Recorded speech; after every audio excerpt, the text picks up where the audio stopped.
Hello and welcome to Building Strengths-Based Teams. I'm Dr. Jeff Williamson, and I am the founder of CMG Group. And CMG Group provides executive coaching and people development.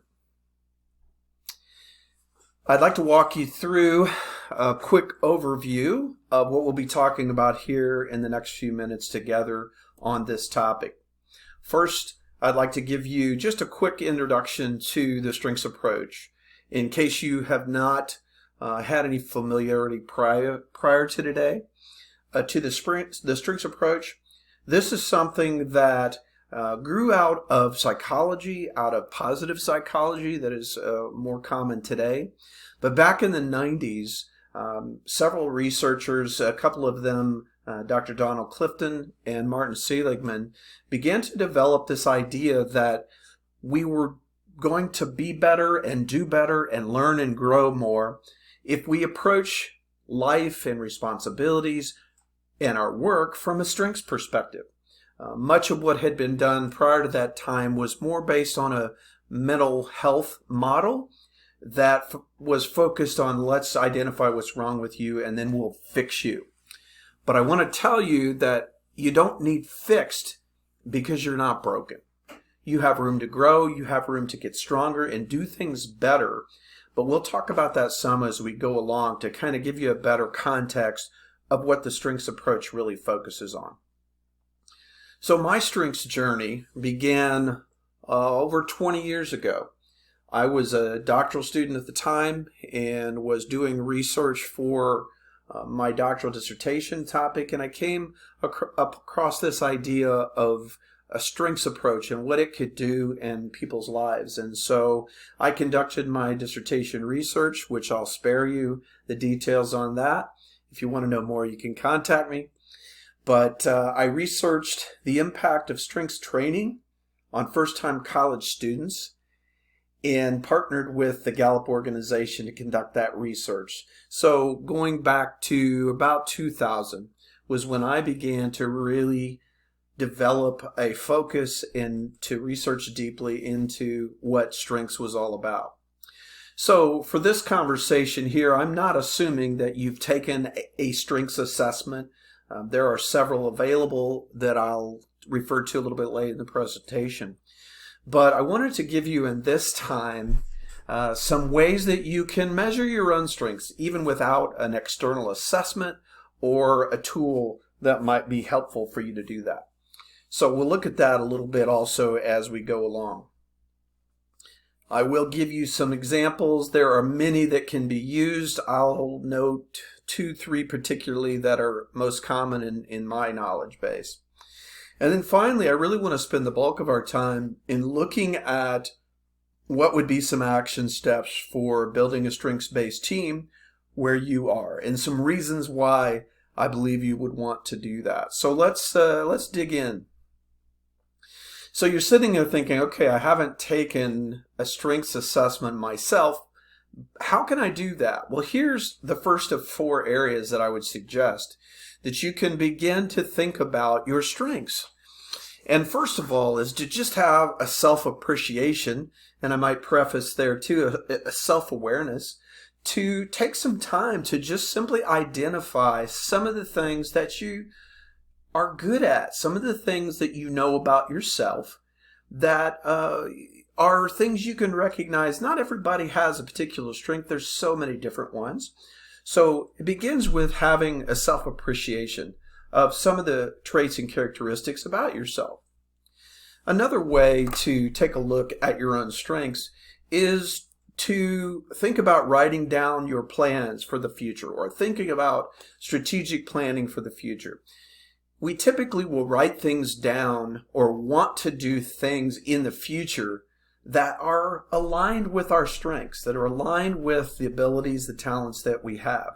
So just the act of writing down some of that forward-thinking concepts, some of those forward-thinking concepts helps you to begin to think about what do I really want to do? What am I really passionate about? And what are some of my skills that align with that? Next is what I call reflecting values.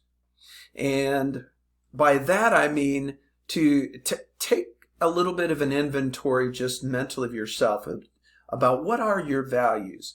What are things you care deeply about that you would want to reflect, to integrate into your work, into your life, and to have that reflect the perspective of what's really important to you.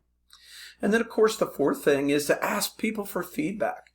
You have friends and family members or professors or mentors who know you, who have gotten to know you, and you can go to them and ask for some sincere feedback, both positive and room for growth and those kind of things. And so we can look at those items there and have a good start to think about what our strengths might be. There was an article that I read in regard to these four areas particularly also that's on the website that you see there at the bottom that I would recommend. If you want to learn more about positive psychology, just go to that link there. It'll give you the article on some of the different assessments that we'll look at. And as well, you can just study and look into the idea of positive psychology.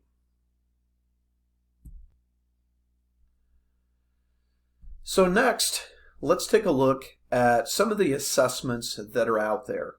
I mentioned earlier in my strengths journey, I worked in 2000-2001 with the Gallup organization. And their assessment at that time was called the StrengthsFinder assessment. And in recent years, they have changed the name of the StrengthsFinder assessment to the Clifton Strengths Assessment, and that is to honor Dr. Don Clifton, who was the creator of the StrengthsFinder assessment and also a noted researcher in the area of positive psychology, who later became the CEO and president of the Gallup organization. Another one is called the Strengths Deployment Inventory, and as you can tell by the wording there is how do we deploy our strengths, our abilities, our gifts. That's another one that you might want to look into some. Another one that's pretty familiar as well is called Values in Action. Sometimes people just call it the VIA. And it will identify 24 areas of strengths, whereas the Clifton Strengths gives you identification and rating in 34 areas of strengths. So there are those three options. And there are many, many others. If you go to that link that was in the previous slide, it will also show you many others, including some free ones that are online. So now let's shift our thinking some to the idea of taking these tools, taking a self-awareness, and beginning the process of building a strengths-based team. It will typically not happen by chance or by default. We typically have to be really intentional to focus on the strengths, gifts, and talents of the people around us on our teams. And so we'll take a look here at how to go about doing that.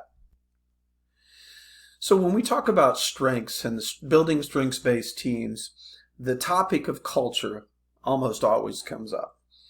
And the question here that I'm raising is, what is the culture you want? I think most of us want a culture where we are in a team, a workplace, a company, where what we bring to the enterprise, what we bring to the table, is something that's valued. We want connection. We want a sense of community in those places. And it's been my experience that when a team is based on strengths and what are the best things about the people in their department, their company, their organization, that has an extremely positive impact on the culture of that place. The next thing is to think about these aspects of culture. As I mentioned a second ago, they don't happen by default. They don't happen accidentally. The companies and the organizations that I've worked with that have said, we want a strengths-based culture, they've been very intentional. And what will happen often is through a series of training and development of their team and their leaders and those kind of things, they'll begin to see the value and they'll begin to identify, often using an assessment, They'll begin to identify the culture that they want and identify the strengths that different people bring to that culture. And then what will happen often is, if it is intentional, then you'll see organic growth on top of that, which is really exciting, because then people get creative and they think about even additional ways to focus on the strengths and the abilities that their team has. So one of the things that I often say and talk about when I'm working with groups on strengths is that the identification of strengths and specific terminologies to describe some of those strengths gives everybody this common language to talk about. Strengths-based teams communicate using a common language grounded in what's good. And like I said earlier, it's so easy in our world and in organizations and relationships sometimes to just default to what's wrong with each other and to think our job here is just to fix each other. And I would suggest that that is not what we're here for. Here is a source for more information if you want to dig deeper on how the Clifton Strengths helps managers lead winning teams. So here are some findings that the Gallup organization has unearthed over the last couple of 3 years. They do extensive global research, and the statistics that I'll talk about here shortly, as well as these findings, are drawn from literally hundreds of companies and organizations in over 40 countries worldwide. So just know that the depth and the detail and the research pool that they're drawing these findings from is vast and significant. So here are some of the things that they've looked at. Their recent studies over the past 3-4 years especially have really focused in on this topic of employee engagement and what it takes to improve employee engagement and to have teams that really are productive and work well together. And here are the 3 things that their findings came up with, and you see those there. Common mission and purpose. That idea that we all get it and we all understand what we're trying to do and the value of that. And then in the context of organizations that do use the Clifton Strengths, is that a part of that is an organization, a team, a group, having the strengths results, having assessment results, and then having an understanding and appreciation between each other as to what their team members' strengths are. They intentionally use this Clifton Strengths of each team member. When I train or coach people on strengths or teams, I will always take the 5, 10, 15, 20 people, whatever the size of the group is, and develop a grid that shows the top 5 strengths of each person on the team. And then that way we can see each other in a little bit different way. See each other, again, from our strengths rather than what's wrong with Jeff. Here's a good quote from the article that I mentioned earlier. And it says this: when you pair the positivity that is elemental in discovering what someone naturally does best with a vocabulary that's easy to understand, the result is that ability for teams to talk together about things that are important to them, and it is empowering and it is enlightening. This study here, that's a separate study from the Gallup details and data that I was just referring to, also studied what they call a strengths-based intervention. And when they talk about a strengths-based intervention, they're simply saying that someone has taken a strengths assessment. They have had either a follow-up training seminar or they have had focused strengths training on their results with a strengths coach. So where it refers there to a strengths-based intervention, that's what they're referring to. So just those 2 things, by having an assessment of our strengths and then receiving added training or coaching on those strengths, the performance outcomes are significantly different. And I'll show you some numbers on that here in a second. So they compared those who had this assessment and follow-up training intervention with those who did not receive strengths-based development or strengths-based education, and the numbers are staggering from my opinion. So here's what the survey says. So strengths-based teams, and this is done in a business organizational environment. So the numbers you'll see here talk about some of the metrics and the measurables in the business reality. You see the first one there. Teams that have strengths assessment and follow-up intervention have 10 to 19% in increased sales, 14 to 29% increased profit, higher customer engagement, lower turnover. And there where it says lower turnover organizations. So if they work with an organization that already has, an 80% retention year to year of employees, for example, or more, they'd be considered a low turnover organization. In this next one, where they're talking about high turnover organizations, would be some that are rolling out half of their employees either by the company's selection or the employee's selection. In those companies where over half of their workforce leaves and comes in new every year, they saw these kind of numbers, 26 to 72% lower turnover in those organizations.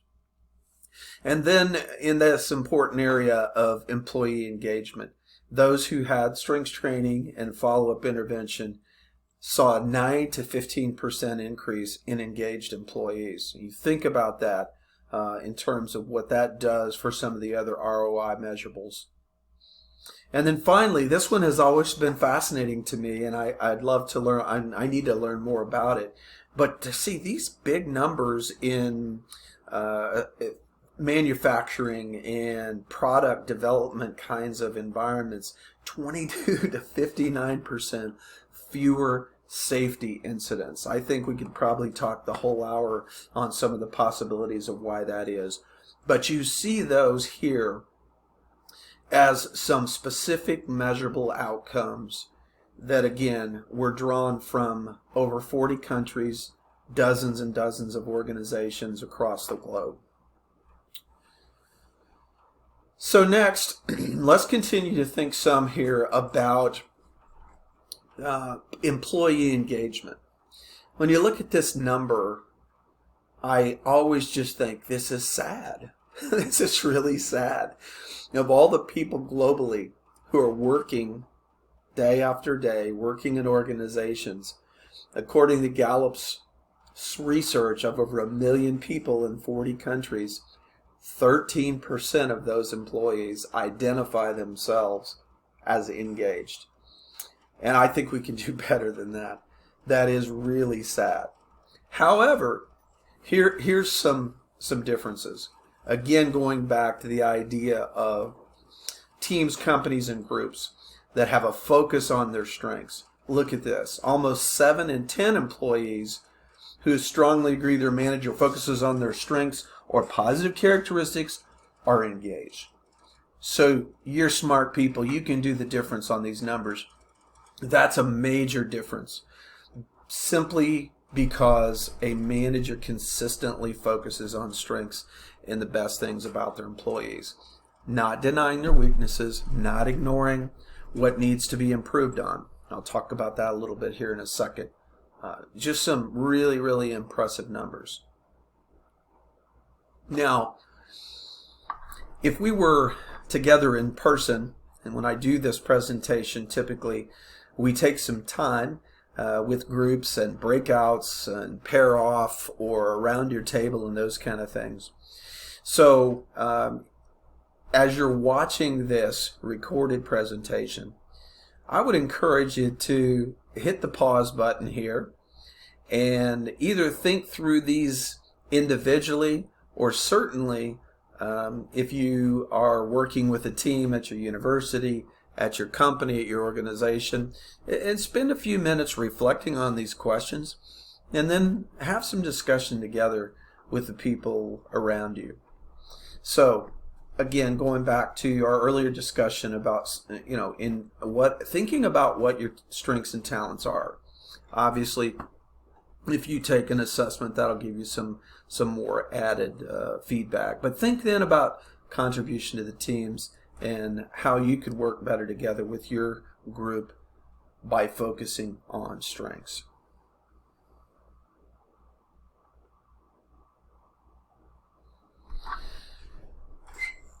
All right, so continuing in that vein of thinking about ways you can use this where you are. Small teams, 2 people, up to hundreds. I've done everything in between in working with groups on becoming a strengths-based organization. If you have the opportunity to view this presentation and work in teams, again, here's a good opportunity and a good time to pause the recording and look at this and think about this. What would be some ideas that your group or the team that you're on would come up with to focus on strengths at your location? I'll give you an example. I was doing a training a little over a year ago for a college in Wisconsin, and this was a full day event. In the morning we were focused on discovering strengths, and each of them had taken a strengths assessment ahead of time. And then in the afternoon, I had them breaking out in department groups, in teams, and those kinds of things to think about this specific question. What would be some ways that they could focus on strengths better? And so when they came back from their time working together, they had identified things like what Gallup does in their offices is that everybody's top 5 strengths could be displayed by their office or by their workspace on their desk or those kind of things. So when people come in, they'll be able to be reminded and notice what the top strengths that person has are. And so those kind of ideas are things like that. Other things were that each weekly staff meeting or each monthly department meeting, that they would just take a minute or 2 and talk about strengths of the group and talk about coming up with new ways to continue focusing on strengths and using the strengths there to help build the team. So that gives you some ideas of some things that might work where you are. So again, if you're working with the team and you want to pause the video now, you can do so and spend some time together talking about this.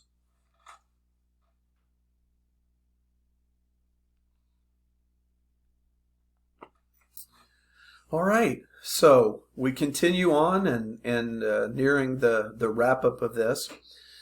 As we think about building strengths-based teams, building strengths-based organizations, leadership is so important and is so key to what I see as effective organizations and leaders that I work with. And here's a summary of how you can apply your strengths and be effective in any leadership role that you would have. Starting with your own strengths. If you take an assessment and have those, read those feedback documents, study those, learn more about what they mean and the terminology and some ways you can use them. And then on the second one there is to not just try to identify someone else who has the same set as I do or that you do, but instead build teams or build groups around varieties of strengths. The Gallup organization is doing lots of consulting with organizations and businesses, and they may work multiple months, even year-long contracts on consulting things, and they build those teams based on the strengths of the 5-6 people in those teams, and they're very intentional about giving them members who have very different strengths, so that we're not all thinking and responding and perceiving alike, but that we're getting unique perspectives from others. And then effective leaders have a good sense of what their followers need or their team members need. And I think the knowledge of strengths, the knowledge of what are the best things about other people can help us to know in different situations how do they want to be led? How do they want to be coached? How do they want to grow? And connecting that with their strengths gives you a great opportunity to be an effective leader. And then you see there the importance of trust. That's central to anything good, I think, that we're able to accomplish with other people. Modeling trust, compassion, stability, and hope for everyone around you, that goes a long way to you being an effective leader and being a strengths-based leader. And then finally, invest in developing and mentoring others. It's easy to focus on our needs and our goals and hopes for the future, and there's nothing wrong with that. But we also need to be reminded from time to time that what we do for others and the time that we invest in others is so important. And what people remember later, what our legacy might be, is that you invested in other people, you cared about other people, you sought out the best and the strongest in them and helped them to develop in those ways.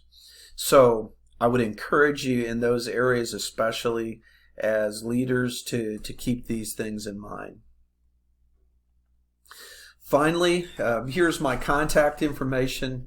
If you would like to engage in conversation or read more about what CMG Group does or what I do, feel free to reach out to me. There's my email, jeff@coachmentorguide.com.